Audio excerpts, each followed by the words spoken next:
8 Simple Rules for Loving a Vampire by Simplified Emotions. Rule number 2. Vampires have a weakness for necks. The first few months spent meeting with Malfoy were a study in patience. He either ignored Hermione's questions or replied with a sarcastic remark that made Hermione so furious he wanted to find the biggest book in the library and clock him over the head with it. He would always be reading a book when she entered the manor, and Hermione wondered how many of the volumes from the library he had already read. He would ask the designated questions regarding his mental health and what he had been doing in the last week, but was met with single sentences and sometimes even single-word responses that left Hermione quietly scrambling for a way to fill up the time she should be working to help him. Thankfully for her, there were a few books he would be reading that she had not made the time to read herself yet, and so she filled the extra time asking him about them instead. Malfoy would stare at her with a long-suffering look when she spoke, deigning to grace her with a few clipped sentences regarding his thoughts, and sometimes, if he was feeling particularly verbose, whether he recommended it for reading or not. "It was adequate," he would say in a bored drawl. Hermione wondered if she bounced a ball off of his flat voice, if it would be capable of rebounding off a surface. Their conversations picked up, of course, when they got into an argument. For a short while they were stiffly, but still in Hermione's mind politely, discussed charms, but then proceeded, through no fault of her own, to bicker over a new version of the bird-conjuring charm. More birds would be cast at once and fly at greater speed. Hermione told Malfoy of the time she sent a flock of them at Ron during 6th year, earning her a reluctant chuckle. Malfoy was obviously biting his fist to keep from smiling, causing her to smile even more brightly at him, who rolled his eyes at her in response. Their conversation turned more defensive when they started discussing how long it would take for this new charm to be taught to the public. Hermione argued that newer charms should have more variability before being marketed to the public so they didn't potentially affect public safety, while Malfoy argued that new forms of magic and its potential effects should be given to people freely, and those who were idiotic enough to use them without the adept magic needed to cast them deserve whatever consequences that resulted. "That is exactly the point of warning labels, Malfoy," Hermione said with a harsh pinch to her voice, pulling an errant curl that had escaped her bun and twisting and tugging it on her finger in frustration. "They are available and required in advertisement so that the general public is aware of what they are using and how to proceed safely. How can those warning labels be developed when the developers and advertisers are not completely sure of all the potential dangers?" "Yes, Granger," he bit back. "They go through all of this testing, and most people who get injured are the bumbling idiots who don't listen and attempt charm work that is above their skill. We might as well do away with the years of testing when the original creators have already assured everyone of their success." Hermione fumed. "You can't only take the word of the developers. There needs to be second, third, and even fourth opinions to ensure the safety of the people they are marketing magical charms to. This goes for any product or spells," she argued. He sat up straighter, snapping the book shut as he mirrored her prickly posture. "If you're adept enough to use that sort of magic necessary for advanced charms and any other magic not reserved for Weasley genes, then you would not fumble with it in the first place until you were ready to." She ignored the jab at the Weasleys. "The point of warnings," she emphasized because he clearly was not understanding her point, "is so that young, inexperienced witches and wizards do not—" "Yes," he interrupted, his voice cutting. "There needs to be warnings. I never contested that," he said, hand ruffling his perfect coiffed hair in agitation. "It is the length of time that is preposterous, considering the magic is an innate skill, not some muggle invention that cannot be accounted for until you go through an absurd amount of trials." Hermione could see his nostrils flaring and his cheeks flush, and felt a rush of excitement that she had finally prickled at his annoyingly calm disposition, even if he was completely wrong. "I assure you, Muggle science and technology is a much longer process." She was suddenly wary that Malfoy might make a degrading comment, but all he did was scowl as she continued. Just because magic is innate does not mean it cannot be volatile. We need to test it by similar means to avoid risking people's safety. Actually, I believe you're right. His voice splashing more than dripping with sarcasm. Warning labels should absolutely include a fine print that states anyone other than your precious Weasley and people like Finnegan should be cleared to use the experimental charms outlined in this book. Hermione grabbed and hit Malfoy in the shoulder with said charm book, and Draco cursed at her as she picked up her bag and left, huffing loudly about bloody, stubborn vampires. She almost turned and hexed him when she heard a chuckle on her way out. She went to Diagon Alley before going home and stopped by Flourish and Bloods to grab some new books on charms, and returned to Malfoy Manor the following week to discuss why she was right and he was wrong. That day they argued and even cordially discussed charm theory and its new innovations well into the night. I will concede on this one point. Malfoy relented when Hermione showed him a graph on magic adaptability in yearly magical injuries. Yes, I thought you would. She beamed when he rolled his eyes. Did anyone ever tell you that you are a gigantic swot? She pretended to contemplate the question for a moment before answering him. Once or twice. He stared at her incredulously for a moment, but then changed the topic, mentioning a new variation of lust potion with a wave of his hand, as if it were a bother to even discuss it with her.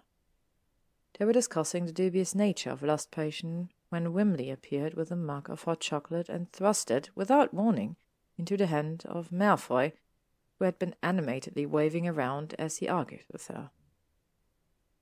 Hermione could barely contain her snort of laughter, and realized she hadn't at all when Malfoy levelled her with a look and asked, "What, Granger? Have you never seen a grown man drinking a cup of hot cocoa before?" Hermione rolled her eyes. "All I can see is marshmallows, Malfoy. If there's any hot chocolate in that cup at all, I'd be surprised." Malfoy's eyes didn't leave hers. "Wembley, a cup of hot chocolate for Miss Granger, if you'd be so kind. With less than half the marshmallows I take. Thank you.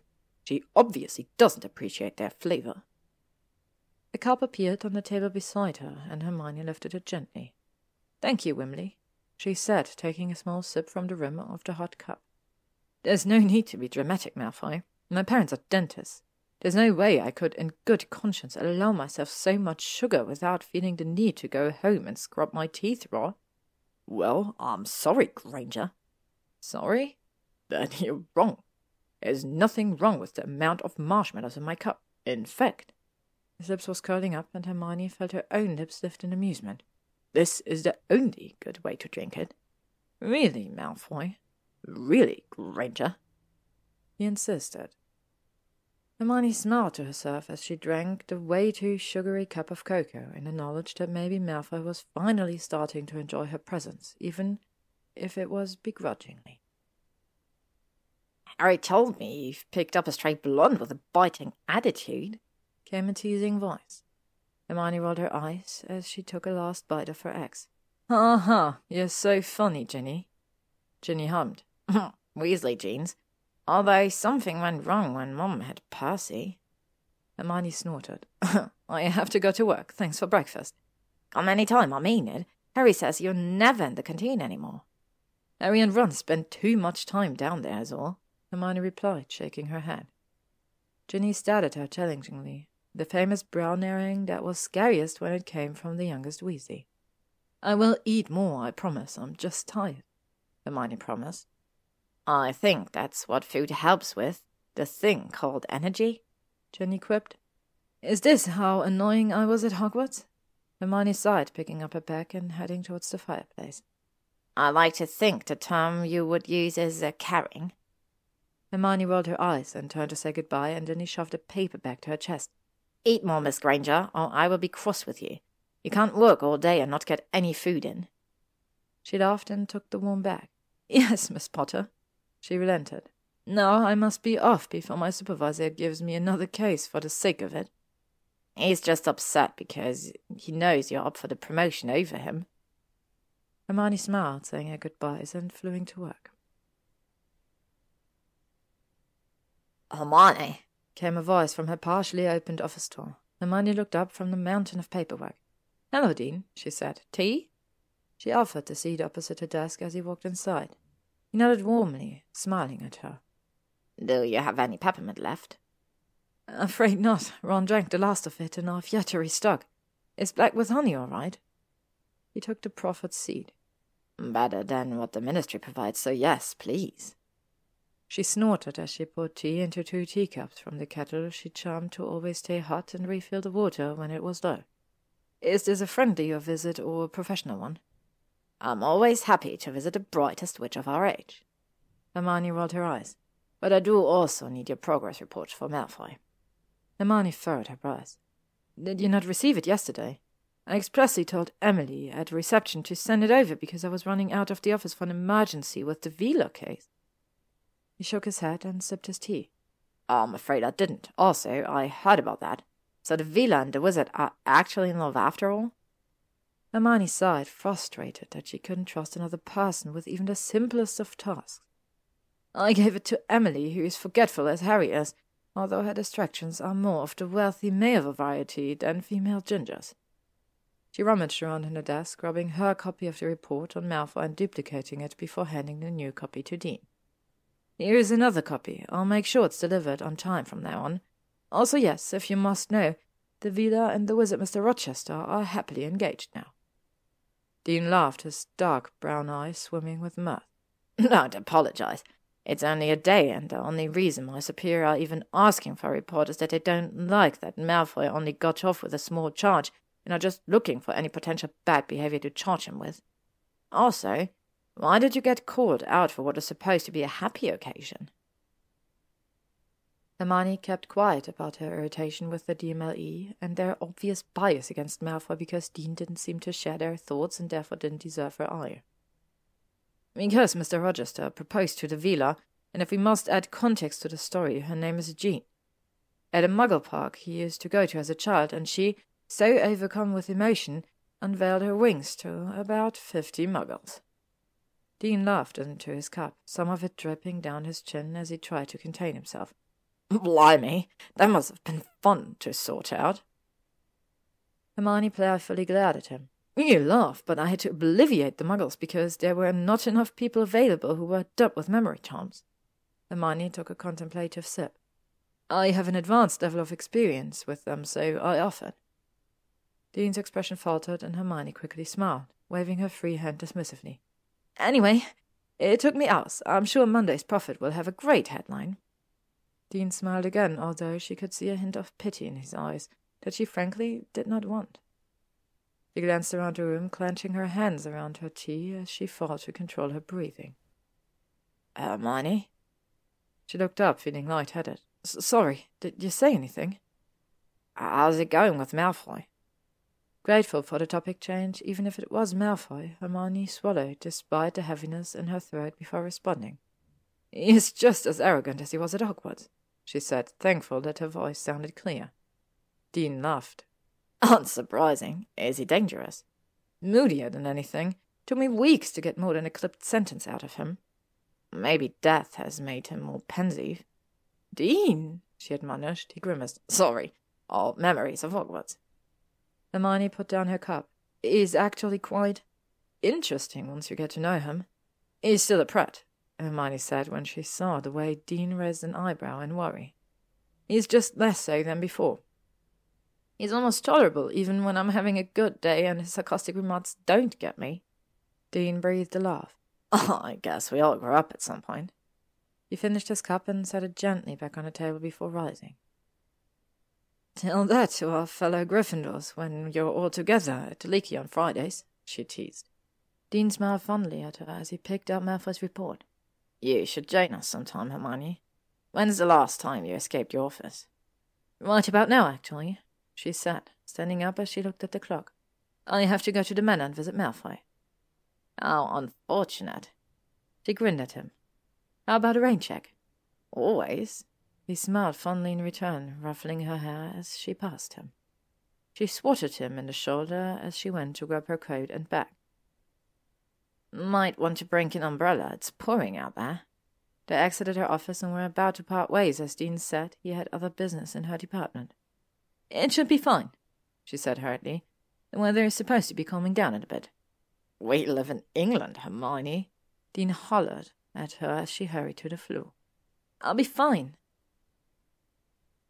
Hermione entered the manor, cursing the entire Malfoy line as she stormed into the library. Her feet were soaked and slowly freezing. There had been a storm hammering as she apparated to the manor, more so than there had been in London, and she was sure she looked like Crookshanks after a bath, save for the ginger hair. She had been coming to see Malfoy weekly for almost 2 months now, and she could have sworn he was decreasing the temperature just a bit each time. Malfoy chattered at her as he looked up from his armchair near the fireplace, which had a brimming fire, a mocking expression on his face. "Do you have something to say?" Hermione asked, as she unzipped and shrugged off her coat before walking to the fire and sitting on the floor to warm herself up. "I'm assuming the fire is for my benefit?"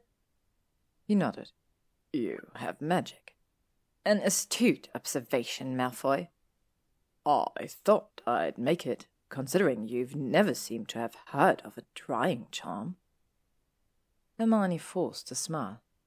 Force of habit from growing up with muggles. It took her a few minutes to realize here she was kneeling by the fireplace to warm her hands and was a bit too close for comfort to Malfoy. One leg stretched out in front of him while the other was perched over his knee, and when Hermione looked up it was to see him looking down at her with amusement in his eyes. Hermione scowled and shuffled back. "You've been in the wizarding world longer than the muggle world," Malfoy pointed out. Hermione hummed. True, but not everything needs a wand." "Indeed," he said coolly. "Don't be difficult."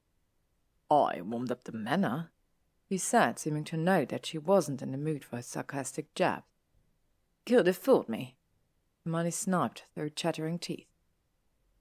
He gave a long-suffering sigh before casting a wandless warming charm on the room. "Better?" he drawled. Ignoring him, Hermione removed her fluffy black cardigan that was almost soaked through with rain and placed it on the back of a chair before taking out her wand and casting a drying charm everywhere except her hair. She had dinner at Ginny's and Harry's tonight and no time to fix her hair, so letting her curls dry naturally would at least somewhat smooth out the frizziness. She went through her bag for a quill and paper. "So," Hermione said as she looked at her notepad, "how have you been feeling this week?" A moment of silence. She looked up. "Malfoy?" Malfoy was looking at her, or more accurately, at her chest. She looked down at herself, looking for any possible stains on her long-sleeved ribbed shirt. Hermione's brow furrowed. "Is there something on my shirt?" Malfoy looked dazed for a moment longer before shaking his head infinitesimally and looking back up at her face. He thought she saw his jaw clench before he tried speaking. She could also see that his pupils were expanded. It wouldn't be until later that night that Hermione realized how much of her neck the shirt collar exposed.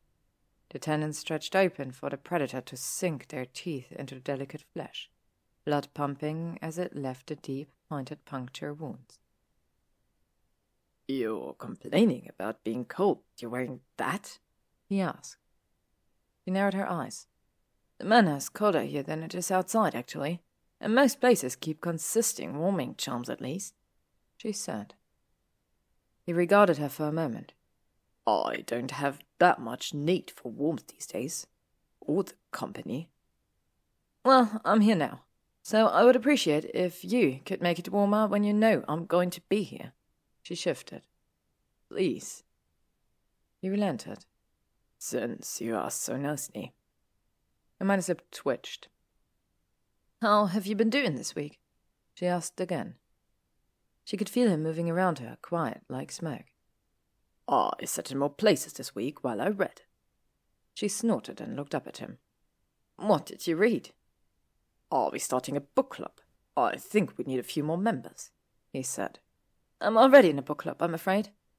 "Pity. Don't think I can join." "No, you can't." Malfoy raised a brow. "It's women's only," she added. He laughed, soft and airy. "Well, That would be especially difficult then. Hermione smiled. Biting her lip, she said, I wonder if they'd make an exception for vampire men? He laughed again, uncrossing his arms from where they had been tightly pressed to his chest. His broad chest, Hermione's brain added uselessly. He motioned towards the tall bookcases. What'd you like to see? He asked. Oh God, did she? Hermione's fingers had a near-incessant twitch to peruse the obviously old books.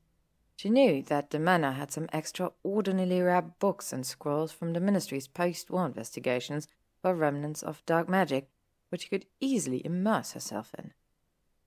There was a lifetime's worth of words to read in here. She had him chuckle and made an effort to look away from the shelves. Go right ahead, he said. You've been eyeing the books like a forlorn lover since your first visit. I'm supposed to be working here, Hermione pointed out. He was already walking towards the winding stacks and old tombs, in words she wanted to lose herself in. We can talk about my week of doing nothing as you look around, he said as he disappeared through a shelf for a moment before rolling back a sliding ladder. Hermione narrowed her eyes and placed her hands on her hips. Malfoy looked at her and laughed again. I remember from Hogwarts you were fond of first editions. Hermione looked at him in surprise. The Manor's library has a large number of them, including a signed Hogwarts A History by Bagshot. He chuckled at Hermione's gasp, or maybe small shriek. That book and several other first editions are shelved here, he said, pointing to a middle shelf in front of him. Hermione crossed her arms. I am fond of first editions, you are correct. But excuse me, Draco Malfoy, you think I can't reach a middle shelf? Malfoy pressed his lips tight together, smothering what Hermione believed was a smarmy smirk. It's a high shelf. Hermione huffed and walked to the shelf, pointedly ignoring the ladder as she looked up. Oh, good Lord, it was high. She looked down at the case of books at her eye level, a series of encyclopedias on the different maps of the Wizarding World, and placed her finger on one of the spines. I think I want to look at these first, she said. She heard Malfoy scoff, and she smiled. He walked towards her, and she could feel his unlikely warmth at her back. Would you like me to lift you, since you insist on being so stubborn? His breath blew hot against the nape of her neck, and she shivered. Hermione turned to face him over her shoulder and narrowed her eyes. No, thank you, she said, gripping the book and pulling a little harder than necessary as she lifted her chin at him. You're not even that tall, she added. You probably need the ladder as well. For the middle shelves, is that so? Let's see then. Malfoy stepped closer into her personal space, and bugger it all, it really was unfair. He had high cheekbones that were accentuated in the shadow of the low light. His thin lips were poised in a smirk that showed off his wide teeth, one of the front ones a little crooked in what she assumed was some sort of injury. His face was pale but clear, and his angular jaw complemented his pointy nose well. His eyes, however, were the most compelling thing about him.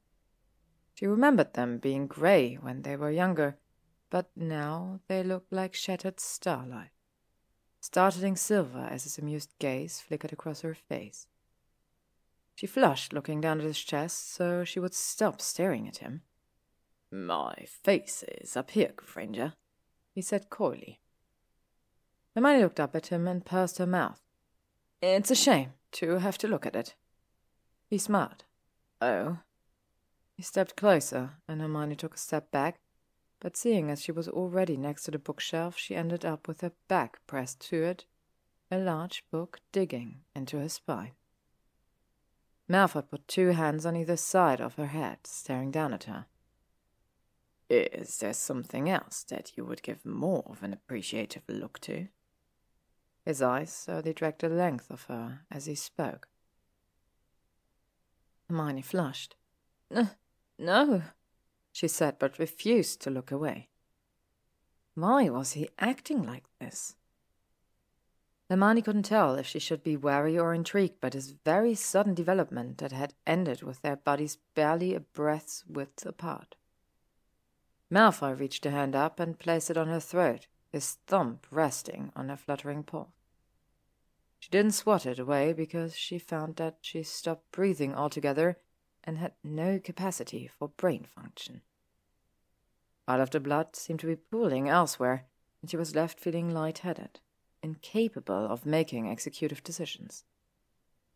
Which is why she didn't immediately remove his hand, call him on his inappropriate behavior, and storm out of there. It was the only acceptable explanation. "Are you trying to scare me?" Hermione asked, her breath hitching as she tried to ignore the feel of his long fingers, slowly moving on her neck. His thumb was sliding back and forth gently while the rest of his fingers tapped near her paw. "Are you scared?" Hermione's cheeks reddened. "No." He smiled darkly. "Your pulse betrays you. You make me nervous. That's different from being scared." She reached up and tucked a wayward curl behind her ear. "I just don't know whether to trust you," she admitted. "I've known you most of my life, but I'm only actually learning things about you in the last 2 months." "You shouldn't trust me," was all he said in reply. "You know you don't," she sighed, looking up at him. "I know you don't want help, especially from me, but it doesn't change that I'm here to help you if you need it." "I'm not your new pet project, Granger," he bit out. She looked up at him. He was staring down at her with an expression she couldn't place. "No, but I did take your assignment because I wanted to help." His face was strained as he looked down at her. "Why do you want to?" She licked her lips and his eyes tracked the movement. "Because even though I know you want to assume that every person must have some twisted reason to help others, that motivation can only be underhanded or for a selfish benefit, I don't think I've ever shown, least of all to you, that I have the desire to be deceitful. Can you honestly say that I'm gaining anything from coming here every single week?" His eyes softened, the hard stare he'd been leveling her with. "As I said earlier, you've been eyeing my bookshelves like a forlorn lover. I'm pretty sure once you entered the bookshelf, your hair came alive in response to your oversized brain peeking up from inside your head." Hermione reached up and patted her red curls for a moment before looking sharply up at Malfoy. "It did not!" she cried. He chuckled. "You are more devious than you like people to think, Granger. I'm just now remembering when you trapped that vapid skater woman in her animagus form while we were at Hogwarts." Hermione gasped. "How did you—" She snapped her mouth shut. The half-grin was already twisting his handsome face. "I guess I've always been good at keeping to the shadows. I wondered how Skeeter found her stories and followed her one day. Turns out she was an animagus. I saw her transform into a beetle and fly into a corridor, and I followed her to see where she was going." Hermione gaped at him. Well, how did you even keep up with her? She's a tiny beetle." "She is, and the one who stopped to listen in on every conversation. It wasn't too hard if you kept your focus on her. Then I saw her enter the hospital wing and perch on a ledge when you trapped her." "I did not." "Rather ruthless of you, Granger," he interrupted. "Do you kidnap all those who anger you?" Hermione sputtered, and when Draco smiled at that, she could see the beginning of his fangs show through. He had such a lovely smile, she thought. Seemed to notice her staring at his mouth, though, because he snapped it shut and cleared his throat, taking his hand off her throat and reached up for Hogwarts, a history, in another book, walking back to the table already, discussing something Hermione wasn't really listening to. He was still focused on the warmth that ghosted across her collarbone and neck. Lifted her hand there and felt a buzzing sensation all over. "Ranger?" Draco called from the fireplace. Hermione shook her head, feeling almost uncomfortably warm. "I'm coming." "You look terrible," Malfoy said to her by way of hello, shoving a cup of hot chocolate with far too many marshmallows into her hand. Hermione narrowed her eyes at him, but drank it. "Thank you, I haven't slept." She had slept approximately 4 restful hours the entire last week since she'd seen him last. Recurring dreams of a pale blonde mapping the tendons of her neck before baring his sharp teeth. Fangs, she reminded herself, and biting her. She would wake each time as soon as she felt the acute pain morph into something else. Something that wasn't painful. Something more sensory and vivid. She refused, however, to consider whether this was a good or a bad sort of sensation, and had therefore been living on pepper-up potions until she could get some proper sleep and had a clearer mind to consider it. Malfoy gave her a look of dismay. "You could always go home early and have a good rest." Hermione smiled, taking a sip of the warm and just a bit too sweet drink. "But then who would keep you company when you insist on not going outside?" He chuckled. "Well, you can keep me company in my potions up today. I had to go to Gringotts and haven't been able to brew yet." "Wimley told me you brewed." "I do," he said, leading her out of the library and into a larger corridor.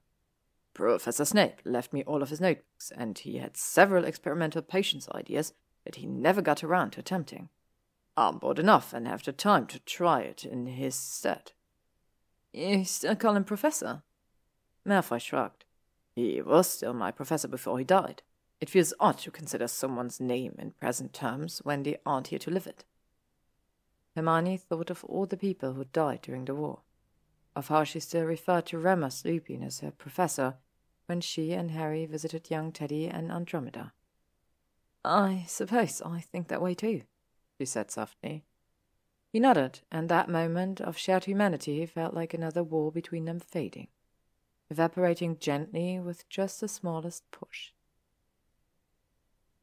They walked down the corridors, which Hermione thought felt warmer than it did the first few times she had walked through them, and stopped at a set of double doors. Malfoy opened it, and Hermione was impressed by the cleanliness of the place. Being in both Slughorn's and Snape's respective iterations of private brewing rooms that ranged from catastrophic for Slughorn, and in Snape's case, catastrophic while still being orderly, he was impressed by how simple and clean Draco's workspace was. "So, without your wand, how do you brew most of your potions?" "There are certain potions you can't make without the necessary charm work from a wand. For example, I can't fully brew Felix Felicis because you have to cast the Felix Sempra charm at the end. But among the notebooks Professor Snape left, there is a workaround for the less complicated spells if your wand's magic is above adequate, so I can brew iterations of potions that I don't require immediate wand casting. And for those that require wand work at the end, I can do a wandless stasis charm well enough," he said. Hermione looked at him, impressed. "That's really clever," she said. He gave a mock bow, and she rolled her eyes. "How long have you been practicing wandless magic?" "Since I had a snake its master in this house. It's good to learn cautioning charms when you're being thrown about everywhere." Hermione openly shuddered. "I see." He hesitated for a moment. "I had the drawing room sealed off. No one can enter, not even me." She nodded, feeling heavy and nervous where she previously felt light. He cleared his throat. "I'm going to brew for a few hours if it's all the same to you." Grateful for the change in topic, she smiled at him.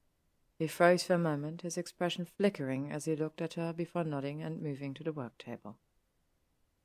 Hermione felt a slight tingling in her lower extremities when Draco undid the buttons at his wrist and rolled them up to his forearm, and pointedly ignored the way the veins of his toned arms flexed as he stretched them out.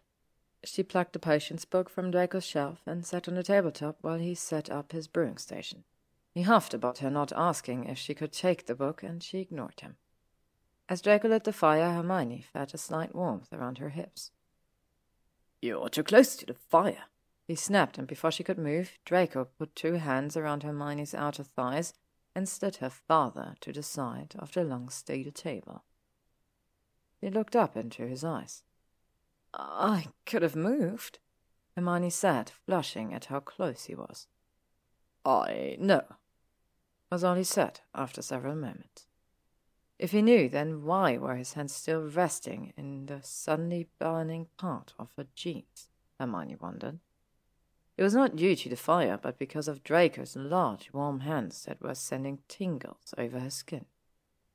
She didn't think he realized that his thumbs were subconsciously sliding up and down the worn material. Hermione shifted, and Draco's eyes widened when he looked down to where his hands were. He lifted them off of her with a muttered apology and moved back to the cauldron, cursing about putting the fire too high for too long and having to get new water. As Draco reset up the medium-sized cauldron, Hermione turned and faced him, making conversation so that she wouldn't have to think about whatever it was that just occurred between them. "What do you do with all of the potions you brew?" Draco seemed to appreciate the change in the topic too, and spoke. "I keep a stock of everything I might need, and then I have the rest delivered to local potion shops.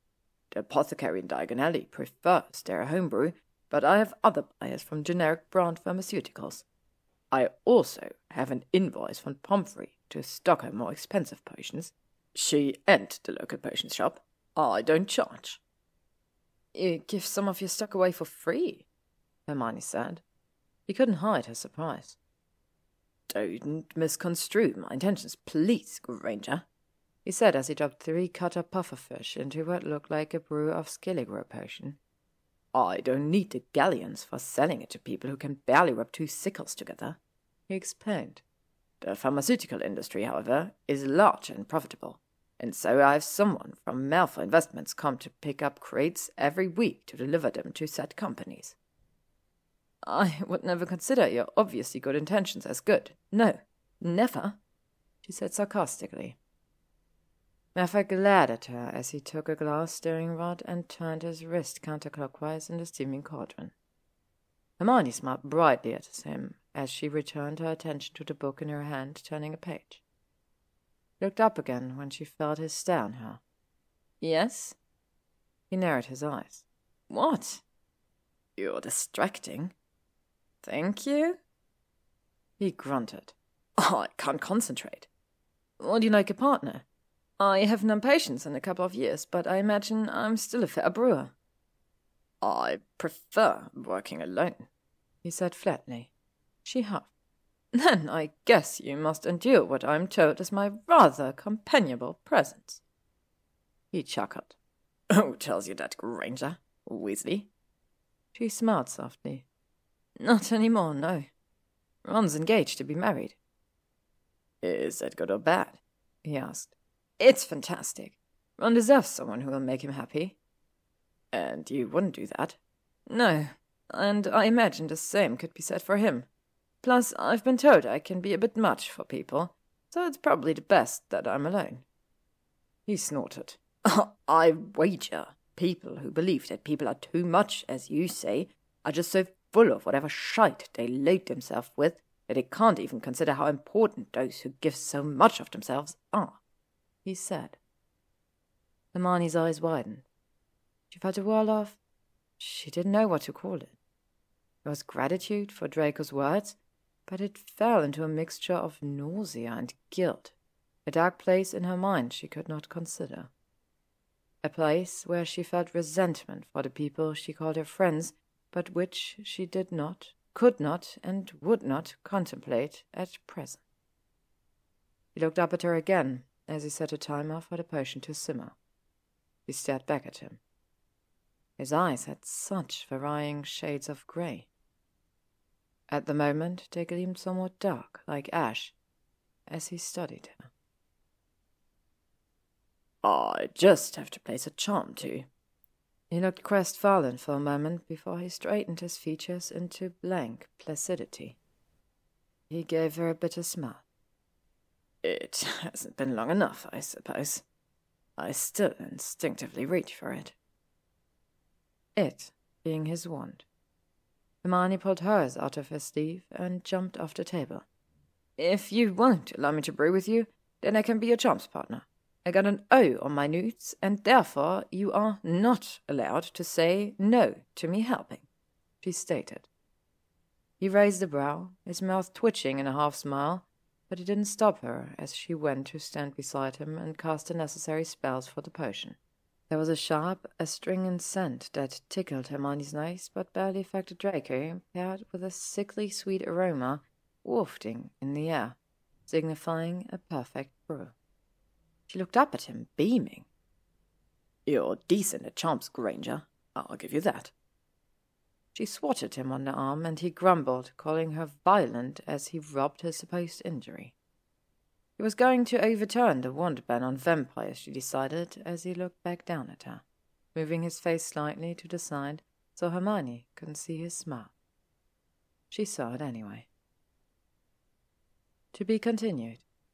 Thank you for listening to this chapter of 8 Simple Rules for Loving a Vampire by Simplified Emotions. If you'd like to stay up to date on upcoming chapters and stories, you can follow me on YouTube, Spotify, or AO3.